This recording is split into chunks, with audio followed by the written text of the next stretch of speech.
These massive bodybuilders top the list for the dumbest kitchen nightmares owners ever. And believe me, when I say dumb, I mean really dumb. Yeah, so today I'm talking about 3 jacked owners of Jack's Waterfront in St. Clair Shore, Michigan. Bill, Scott, and Tammer. And trust me, Bill, Tammer, and Scott were way better off as gym rats than restaurateurs. Easy, get it? We all work out together and hang out together. After a lot of digging, I did find Scott Rais on LinkedIn associated with a digital marketing company, but it's pretty inactive. But guess what? It wasn't just his restaurant that underwent a transformation. Scott shed several pounds over the next few years and worked on perfecting his physique. And I have to tell you, he looks better than ever. As for Bill, aka William Lowery, his LinkedIn says that he still owns the restaurant. But it looks like he's moved on. His profile also says that as of today, he works with promotions and commercial developers at television and radio stations for advertising purposes.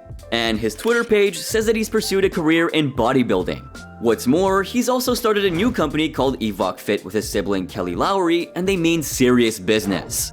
Well, it looks like he decided to stand by his real passion after all. As for Tammer, he went back to embracing his engineering and worked on developing cars. Apparently, he also turned into a globetrotter, hopping between Brazil and China, making some crazy advancements in the world of technology. Cut to 2017, and Tammer was back in Michigan, where he has since started a quiet life with his family. Now, I know you're curious to find out what happened to AJ, the general manager, and Tammer's dad.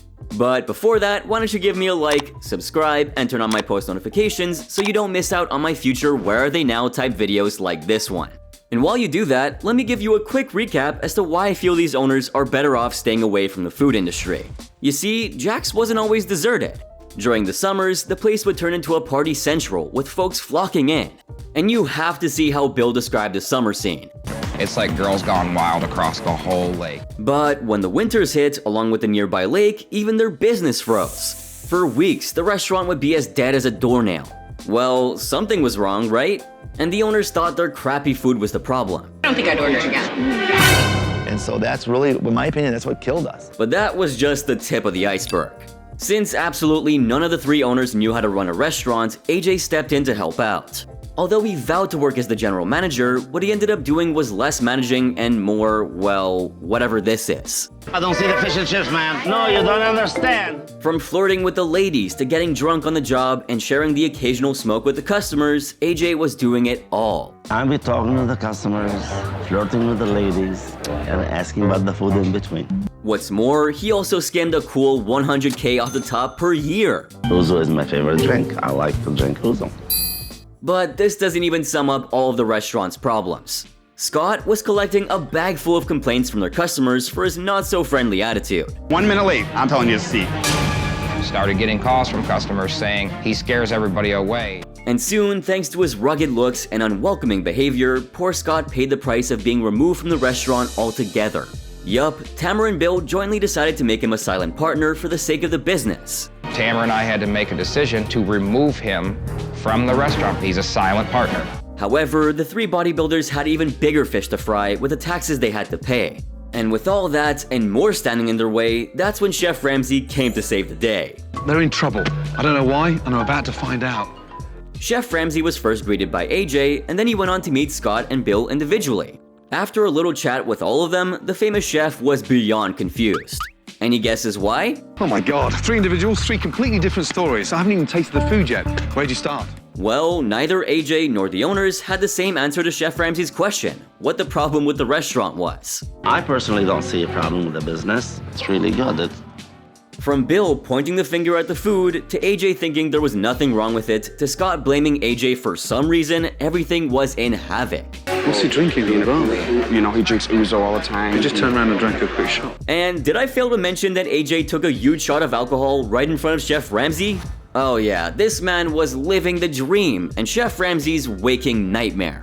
If you ask me, I think AJ turned out to be the star of the show, but there was one thing that was more important, the food. The famous chef braved himself to face the worst, and finally, the moment was here. Once seated, he placed an order for 3 dishes.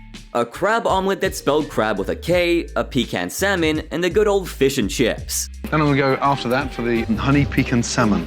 Okay. And then good old-fashioned fish and chips. While placing his order, Chef Ramsay caught a glance of Scott, who had been weirdly staring at him this entire time, giving off some really creepy vibes. I mean, seriously, I don't blame the other two partners for keeping him away from the restaurant. This dude knew how to keep customers away.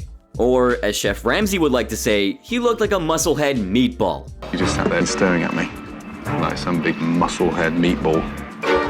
Anyway, coming to the crab omelet with a K, the server found out from the chef, Aaron, that the crab was spelled with a K because it wasn't really crab. The chef was only allowed to use artificial crab meat, hence the K. However, Chef Ramsay couldn't believe it.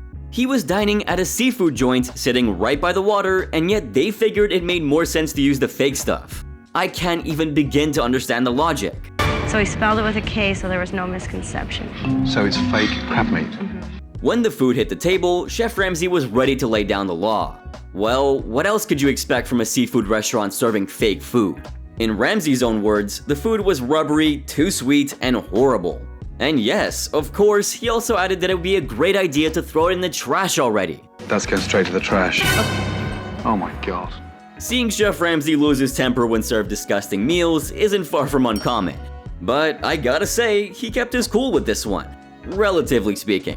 However, when Chef Ramsay told him to take accountability for what was on the menu and ask some really tough questions, the owners and the staff weren't prepared with definite answers. Once again, AJ refused to take any responsibility. Because, you know, how could a manager be responsible for anything, right? There are certain things that are not under my control. You're the general manager. I tried not to have it go on. And the others were actually unsure who ran the place. It's not true. I have no control. Who's controlling the fucking menu? With uncertainty taking center stage, Chef Ramsay decided to stay back and witness the dinner service to seek some answers. But all he really got to see was the sad plight of the restaurant and its management.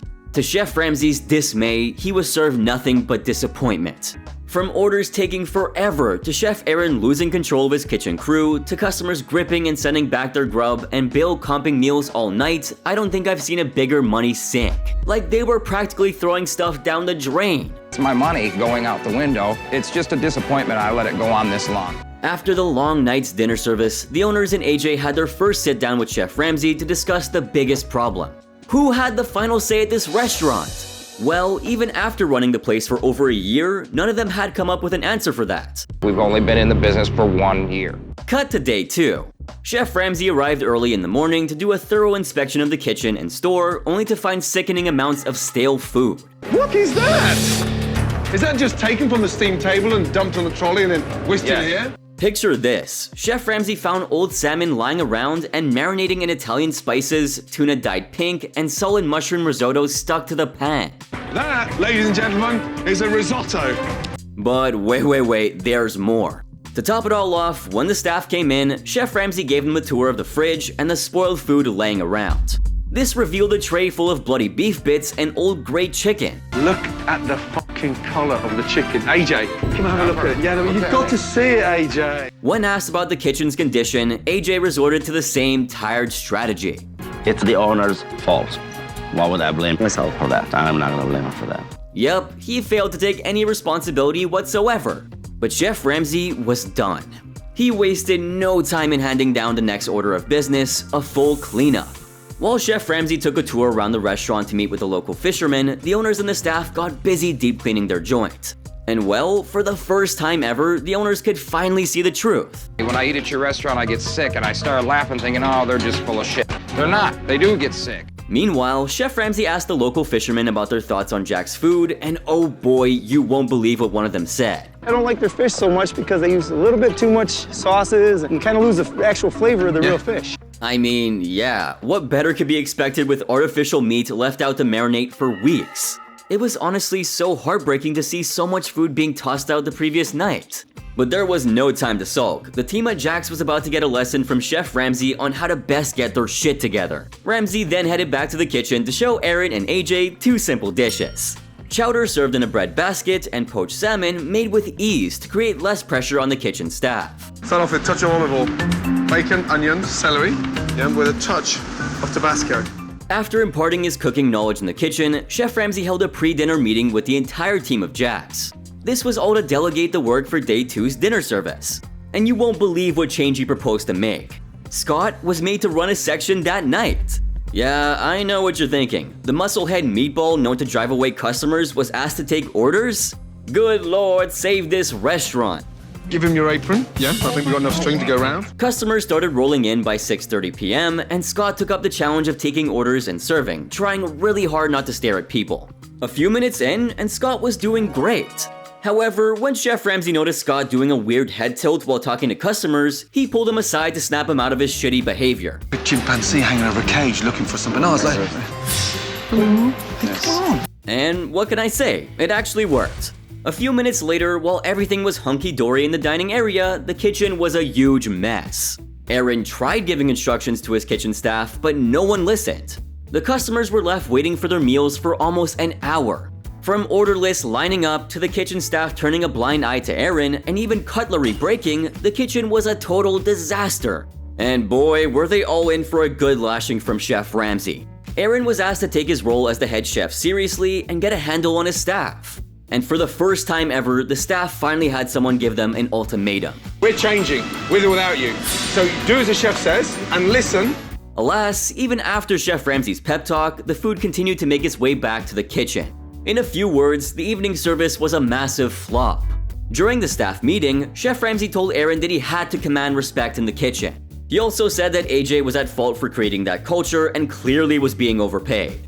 Well, there's no arguing over that. The old man had to go. Half your salary can benefit crucial areas. Nonetheless, the famous chef stuck to his mission of reviving the restaurant for relaunch night, and what he did next was nothing short of a miracle. The next day, the whole team of Jack's rolls in and voila!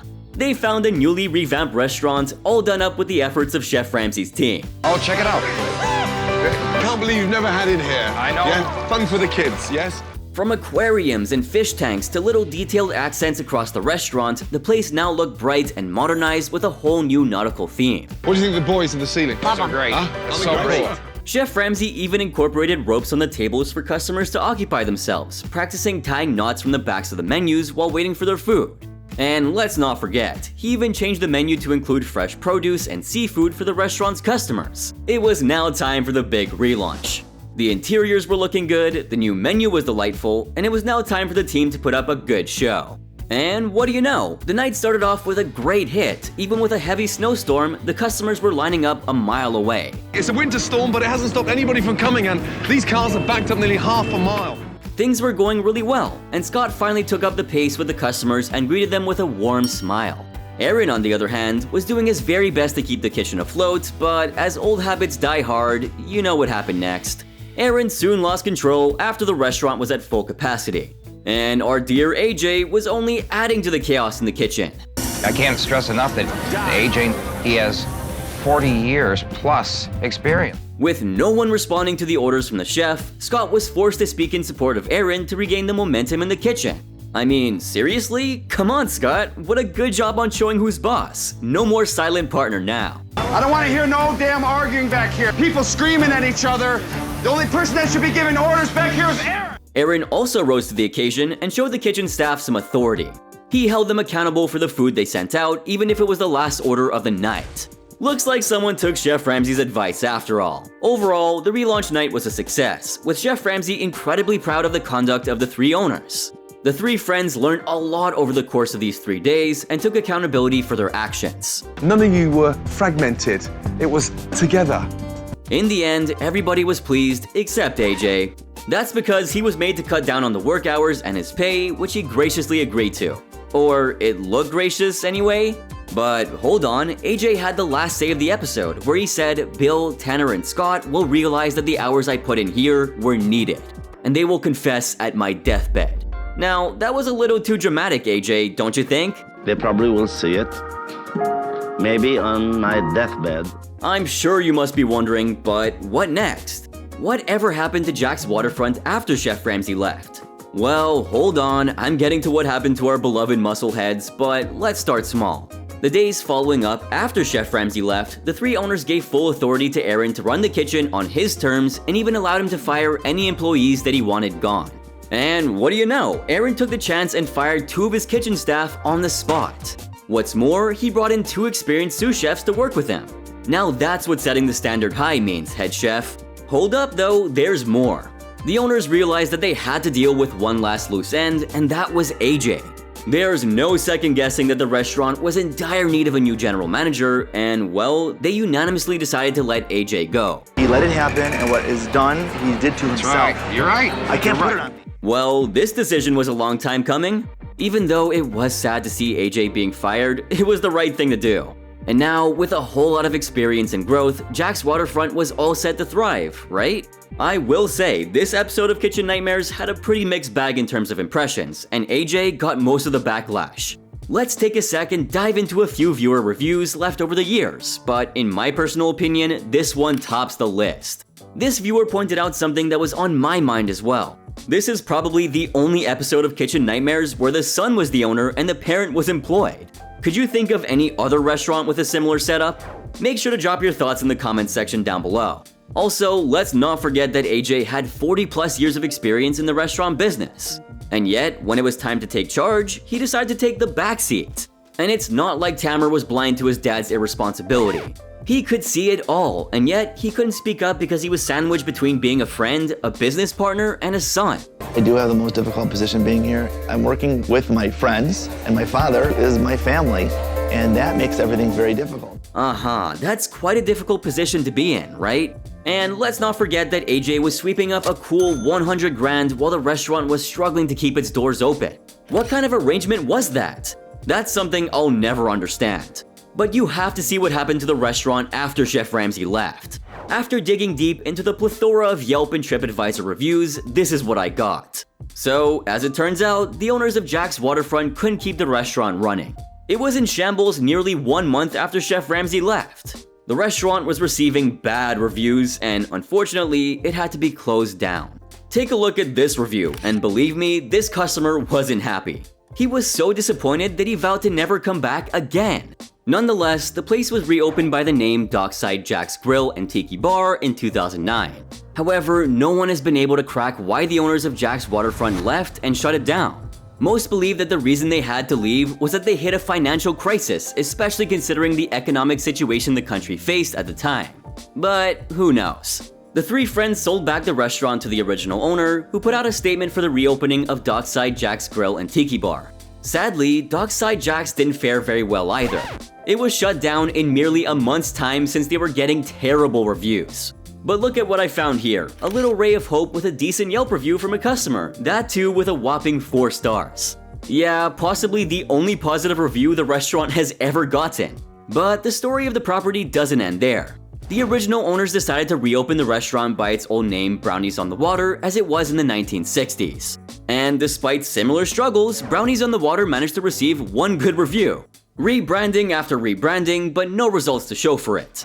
Brownies on the Water failed to stand the test of time despite doing a decent job and had to undergo another change of ownership.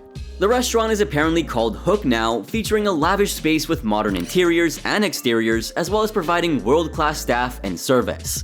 Hook continues to run to this day and has been collecting pretty great responses online. Well, it's no surprise if the restaurant looks like this. It's bound to rope in a herd of customers no problem. Now, let's get to the burning question. What exactly happened to AJ? Turns out, he was running a deli called Izzy's Deli at New Baltimore. But somehow, for mysterious reasons, the deli was burned down to ashes. Did AJ claim an insurance payout and flee? Or was it an accidental fire that blew up his dreams? I couldn't find anything concrete to validate anything either way. However, one thing is for sure, his customers and staff adored him. They claimed that his enthusiasm made that business what it was. Which makes me wonder, what exactly happened to that enthusiasm at Jack's? Was he fed up with all the years of working and probably seeking retirement with a huge paycheck? Well, that's only something AJ can answer. As for Aaron, I couldn't find much about him. But wherever he is, I hope he's doing great. He was probably the only person who won a lot of hearts when the episode aired. I guess Chef Ramsay tried his very best to help the 3 friends keep their business afloat. But with the debt Jack's Waterfront was in, it was bound to be a sinking ship. Like they say, you win some, you lose some. So, can you think of any other restaurant owners who take the crown of dumbest from Jack's Waterfront? I bet you can, cause this list is never ending, so let me know in the comment section down below. And before you leave, don't forget to watch this next video right here since it's definitely worth your time.